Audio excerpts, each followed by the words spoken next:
સૌને નમસ્તે।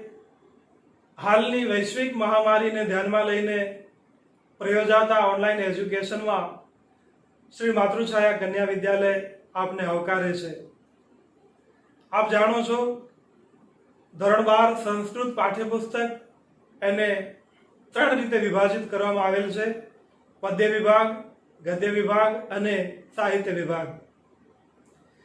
તો પહેલી બે મુલાકાતમાં આપણે ગદ્ય વિભાગની વાત કરી।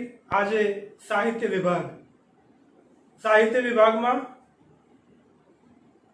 બોર્ડની પરીક્ષામાં પરિચયાત્મક નોંધ પૂછાય છે। એક ટૂંક નોંધ એના 3 માર્ક્સ, એવી કુલ 2 ટૂંક નોંધ 6 માર્ક્સની પૂછાય છે। તો એવી પરિચયાત્મક નોંધની આજ આપણે વાત કરશું। એ પરિચયાત્મક નોંધ એટલે રામાયણ। રામાયણ વિશે કહેવાયું છે, સદૂષણાપી નિર્દોષા સખરાપી સુકોમલા સદૂષણા દૂષણેન સહિતમ અપીતુ। દૂષણ દોષ સહિત હોવા છતાં પણ નિર્દોષા। સખરાપી સુકોમલા ખરેન સહિતમ તથાપી સુકોમલા। અહીં આ શ્લોકમાં શબ્દ ચમત્કૃતિ છે। અહીં દૂષણ એટલે દોષ નહીં, સખર એટલે કઠોર નહીં, પણ જે રામ કથામાં ખરદૂષણ નામના રાક્ષસોની પણ વાત આવે છે, છતાં પણ એ રામકથા નિર્દોષ છે। રાક્ષસોના ચરિત્રો હોવા છતાંય એ સુકોમળ છે। સદૂષણાપી નિર્દોષા સખરાપી સુકોમલા। નમસ્તસ્મૈ કૃતાયૈન રમ્યા રામાયણી કથા।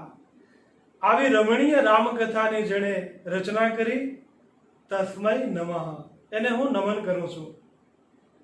આપ જાણો છો, રામાયણના રચયિતા મહર્ષિ વાલ્મીક છે। વાલ્મીકી એ શબ્દમાં પણ એક ઇતિહાસ પડ્યો છે। વલ્મીકે ભવ ઇતિ વાલ્મીકી।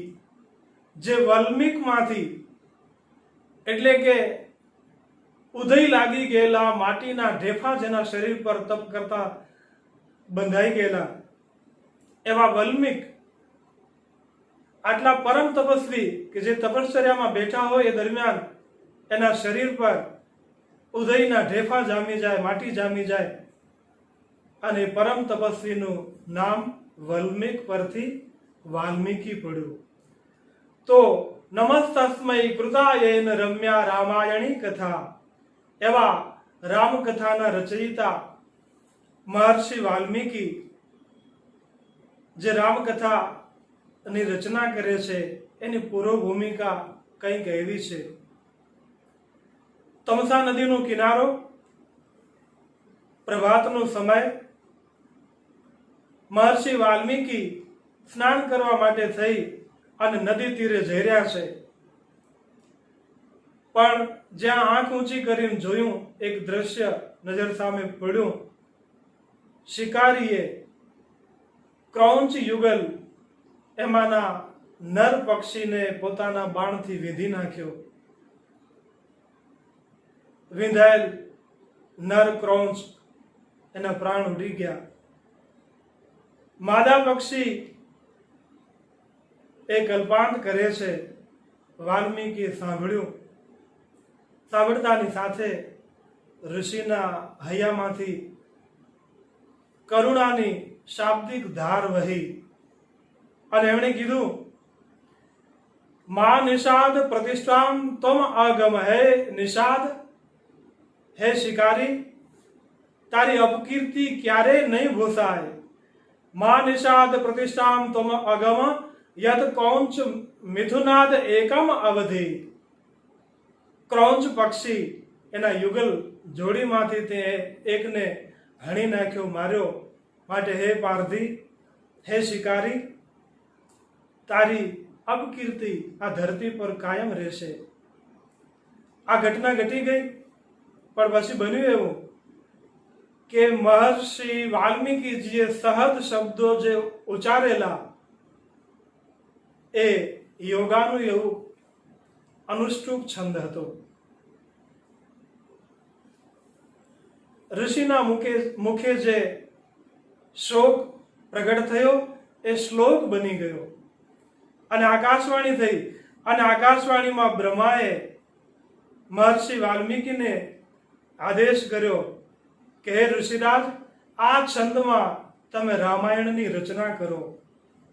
બ્રહ્માજીની આજ્ઞાને શિરોધાર્ય કરી અને વાલ્મીકીએ રામાયણની કથા લખી. રામાયણ શબ્દ પોતે સમજવા જેવો છે. રામ વત્તા અયનઃ. અયન શબ્દ એનો અર્થ ગતિ, જીવન, એને નિરૂપણ કરતી કૃતિ એટલે રામાયણ, રામાયણ. રામાયણના કલેવરમાં 24,000 શ્લોકો અને એ 24,000 શ્લોકો 7 કાંડમાં વિભાજિત કરવામાં આવ્યા છે. વિદ્વાનોએ એને અનેક રીતે મૂલવ્યા છે. રાષ્ટ્રીય મહાકાવ્યનું બિરુદ વાલ્મીકી રામાયણે હાંસલ કર્યું છે. કાવ્ય કલાનો આ રામાયણ ગૌરવ ગ્રંથ છે. રામાયણમાં કરુણ રસ અને મુખ્યત્વે વીર રસ પ્રધાન છે. મહર્ષિ વાલ્મીકી સંસ્કૃત સાહિત્યના આદિ કવિ કહેવાયા અને એમનું સર્જન, એમનું કાવ્ય એટલે આદિ કાવ્ય રામાયણ આદિ કાવ્ય તરીકે સંસ્કૃત સાહિત્યમાં ખ્યાતનામ બન્યું. એને આર્ષ કાવ્ય તરીકે પણ વિદ્વાનો સ્વીકારે છે. વાલ્મીકી રચિત રામાયણ એ સમર્પણનો ગ્રંથ છે. રામાયણના તમામ પાત્રો કંઈક ત્યાગની વાત કરે છે. અને બીજા શબ્દોમાં કહીએ તો આ નીતિ કાવ્ય છે, પ્રેમ કાવ્ય છે. પરમ તત્વ રૂપે રામને વાલ્મીકીએ નિરૂપ્યા છે એટલે આ ભક્તિ ગ્રંથ પણ છે. બીજી રીતે રઘુવંશનું ચરિત્ર આમાં લેખાયેલું હોવાથી એનું ઐતિહાસિક મહત્વ પણ અધિક છે. રામાયણના વર્ણનોમાં પ્રાકૃતિક ચિત્રણ જે આવે છે એ નોંધનીય છે. વાલ્મીકી ભક્ત છે, સાથે કવિ છે, એટલે એને જે પ્રકૃતિને લાડ લડાવ્યા છે રામાયણમાં એ પણ ધ્યાન આકર્ષક છે. રામાયણની રજૂઆત સંવાદ શૈલીની રજૂઆત છે. એના સંવાદો અત્યંત સુંદર છે. બીજા શબ્દોમાં કહીએ તો વાલ્મીકી રામાયણ એ ભારતીય સંસ્કૃતિનો પરિચય આપે છે.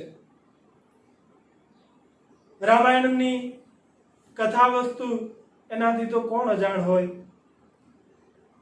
પરીક્ષાલક્ષી જ્યારે તમે એને નોંધવા બેસો ત્યારે બહુ લાંબો વિસ્તાર કરવાની જગ્યાએ એને મુદ્દામાં એક ન્યાય આપવો જોઈએ. જેમ કે સરયુ નદી, એ સરયુ નદીને કિનારે અયોધ્યા નગરી, અયોધ્યા નગરીમાં રાજા દશરથ રહે અને રાજા દશરથને 3 રાણી, કૌશલ્યા જેના પેટે ભગવાન રામ જન્મ્યા, સુમિત્રા જેને ત્યાં લક્ષ્મણ અને શત્રુઘ્ન, અને ત્રીજી રાણી કૈકેયી જેના પેટે ભરતનો જન્મ થયો. વિશ્વામિત્રના યજ્ઞની રક્ષા કરવા ગયેલા ભગવાન રામ અહલ્યાનો ઉદ્ધાર કરતા કરતા રાજા જનકને ત્યાં ધનુષ્ય યજ્ઞમાં એ સામેલ થાય છે. ભગવાન રામ ધનુષ્ય ભંગ કરી અને સીતાજીને વરે છે અને ત્યાર પછી અયોધ્યામાં આવે છે.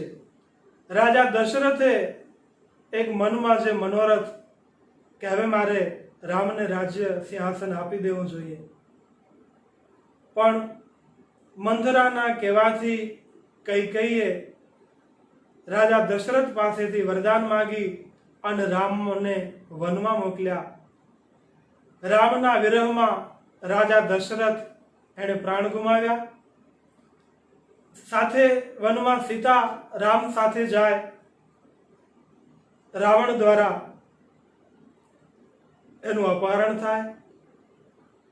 હનુમાનજીની મદદથી જાણવા મળે કે રાવણની અશોક વાટિકામાં સીતાજી બેઠા છે. જાણ્યા પછી સેતુબંધ દ્વારા ભગવાન રામ લંકા પહોંચે.